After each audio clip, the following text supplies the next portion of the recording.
With the recent submission of the draft master plans of all local authorities across Zimbabwe to the local government, many residents have been wondering where they are going to be left at, as many developers are moving in on different wetlands across Zimbabwe. For these and more questions, they are going to be answered into today's episode of The Pressing Matter. With me, your host, Peter Tanyanyiwa. Join me. As the world prepares for the Ramsar Convention in July 2025, today we are here at one of the Ramsar sites at Lake Chwero. Gary, how are you? Hot, but beautiful. Thank you so much for welcoming us here at Quimbashiri. Welcome. All right. So just tell us the significance of a wetland and what does it take for a wetland to be a Ramsar site now? We all know that all wetlands are ecologically sensitive, but for it to be called a Ramsar site now, what will be the gives and takes there? Well, the Ramsar sites are supposed to be protected by the state, whereas some of the other wetlands, people are utilizing them for agriculture or other purposes.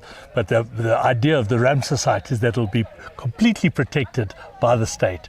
And the significance of Chwero is we're at the end of the headland, of the headwaters. No. So our headwaters come all the way from Wedza and now hugely from Harare.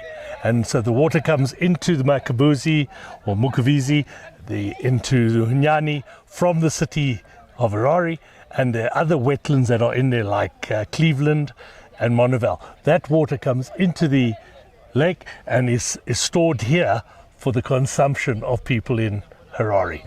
The problem is, as you can see now, because Harare have been building so many roofs and so many roads on all the wetland areas, we're now getting flash flooding. So the lake comes up very, very quickly to overfilling here, and then because there's no water coming in, it drops very quickly. So as you can see, nearly 3 meters down at this time of the year. So by the time October, November, December comes, when there's raining, the lake is going to be very, very low. So because of the degradation of wetlands in Harare. All right. You also mentioned that the water levels are going down and maybe some of the fish species that are disappearing. Can you just give us just a brief on that? Well, the fish species that are disappearing is mostly, I think, because of overnetting. There'll be arguments about pollution, etc. But you know what? The fish, we had plenty fish right up to 2010. In 2010, we went from 2 fishing companies to nearly 40. So I think it's because it's been overfished and we don't have any fishing seasons. So we can fish all year, all day, all night, just netting fish. Which is just not sustainable. It's not sustainable. All right. Keep logged on as we get to normal. The countdown is on for COP15 Wetlands Ramsar Convention here in Zimbabwe in Victoria Falls, July 2025. And here I'm joined by Mr. Ronnie Chirimuta from Birdlife Zimbabwe. Say welcome. Thank you. Thank you. Great. Can you just tell us, as we count down to the Ramsar Convention, can we construct on wetlands while we also preserve these ecologically sensitive areas here in Zimbabwe, because we've seen that happening in many other countries, and it's a debate. Yeah, definitely. That's a debate that has been raging on for quite some time. And I think one of the things to consider is the nature of wetlands that we have. So it's a matter of looking at a situation case by case. So when we look at the case of Zimbabwe, if we take Harare for example, Harare is built on top of its headwater wetlands. This is to say that the city is located within the catchment, and then its supply dam, which is Lake Chwero, is located downstream. So anything that happens within the catchment of Harare is bound to affect downstream. So this means that any development that happens within the headwater wetlands of Harare will have a negative impact on Lake Chivero, which is our supply dam. So it's something that needs to be considered at a case-by-case scenario. And also, when we talk about sustainable, yes, we definitely want housing, we want factories, we want development. But at the same time, we're looking at we require water. Water is a right, shelter is another right as well.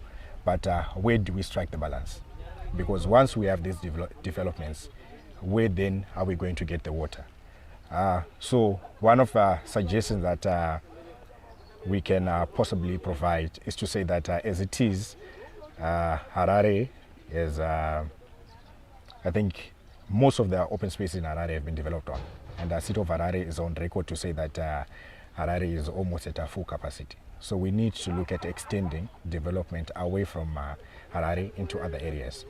And then for other wetlands within the country, there is possibly need to do more research to have a better understanding of what type of wetlands we have and where the development is suitable for these wetlands. So the government has developed a national wetlands policy.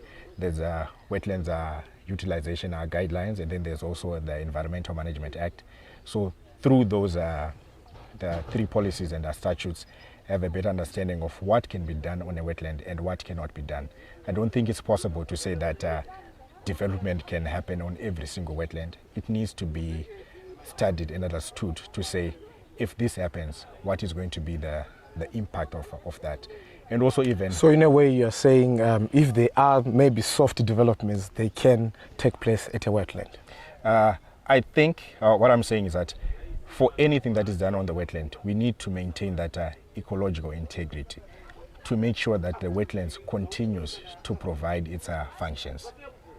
And I think this is what the guidelines that were developed by Emma then talks about, to say, is there any activity that can be done on a wetland without negatively impacting that wetland? All right. So in that light, what advice can you give maybe to the local authorities which have been drafting these local development plans, these draft of the national development plans, and also the developers themselves? What advice can you give them directly? Now, my advice would be to say that they need to have engagements with the Environmental Management Agency, since this is the entity that provides guidance on the developments that can be undertaken. The country conducted a mapping exercise of all the wetlands that we have in the country, and for Harare in particular, a wetland map has been developed, which we're terming the ecologically sensitive area map. So there's need for consultation with EMA to understand where these wetlands are located, so that they then avoid any conflict with this particular statute that was developed and any conflict with the law of the land. All right. So there is definitely need for more research, more funding to be channeled towards conducting these surveys so that wetlands can be properly identified across the country. Yes, yes. And another thing that I would like to add is that for the developers, the private players, there is a green financing that is out there, which is an opportunity for those businesses to get funding for their initiatives. But then for them to be able to access this funding, they are required to be, how best can I put it? They are required to be sort of like accredited. They need to have policies that are environmentally friendly. So it can be an avenue for them. There are carbon credits that are out there. So if a developer owns a piece of land and they feel that any development might be against the laws, they can look at restoring these particular areas and then look at tapping into carbon credits so as to find a way of getting an income or revenue or profit from their land, and rather than getting a profit from just development. Word of advice to developers: tap into carbon credits. Stay tuned. I'm joined by Mr. Precious Shumba, the director of the Harare Wetlands Trust. Welcome. Thank you. Great. Can you just tell us the significance of wetlands as far as residents are concerned, and how is constructing on wetlands bothering residents? Yeah. I think as we grew up in the rural areas, we had areas that we called waterways, the flays, and in Shona they would call Kumatoro. people knew that you would not do any construction kumatoro, because that was where water is absorbed and kept so that it then filters into the ground. And we all knew that it was our source of water. If we tampered with the waterways, we would affect the groundwater, we would affect even the rivers downstream. So it is very critical that we protect the wetlands in respect of issues like siltation, issues like the general life within an ecosystem. So when we are talking about wetlands, we are talking about that sponge. When it rains, the water must not easily run off into the streams. It must be absorbed by grass, and when it is absorbed there, it then filters into the ground, and it keeps a lot of other living organisms alive. And when you disturb that, it means you are going to create what I would call trenches, and these trenches would contribute to the drying up of that flay. When it dries up, we have significantly affected the groundwater. The effect is that in the long term, we would have cut off our own water sources. It means that downstream, people would not be able to access fresh water. And when we are looking at Harare, our wetlands are supposed to be like the sponges that captures all rainwater. And what is happening now is that people are putting their cement foundations, concrete foundations, and what it does, it absorbs all the water into that building. And in the long term, the result is that we will not have any major sources of water.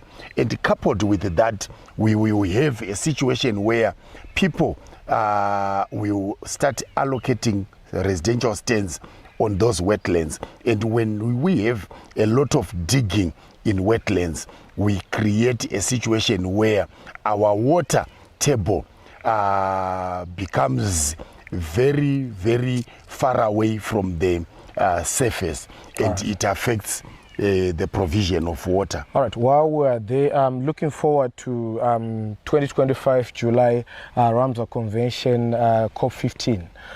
As residents, while many local authorities have submitted their draft master plans to the local authority, that is the local government, to the local government. We just want to know that as residents, what advice can you give to the local authorities as far as developers who are moving in on wetlands are concerned? You see, one of the major arguments that is that we are faced with is most developers are under pressure from desperate home seekers. People want places where they can build houses they call their own. So the advice that we give to local authorities is that they must balance the interest of nature and the interests of people seeking to make developments. But everything must be done in accordance with the Regional Town and Country Planning Act, which looks at the protection of the environment, which looks at how we allocate stands to people, which also prohibits illegal occupation of wetlands. Once we are able to even comply with the Urban Councils Act and other such bylaws in respect of land use, we are going to have our wetlands protected. But as you have rightly pointed out, as we face the next big meeting for Zimbabwe in 2025, we must be aware that the majority of the local authorities are simply rushing to comply with the directives in accordance with the call to action by the president, but they are not really involving key stakeholders like the residents, business, and the other major stakeholders within the development sector. So the result is that a lot of other violations will take place as people try to hide the violations on the environment. Well, there you have it. We should balance and preserve nature. It has been Peter Tanyanyiwa. For these and more conversations, join me on Zim Papers Digital and all our platforms. Stay tuned.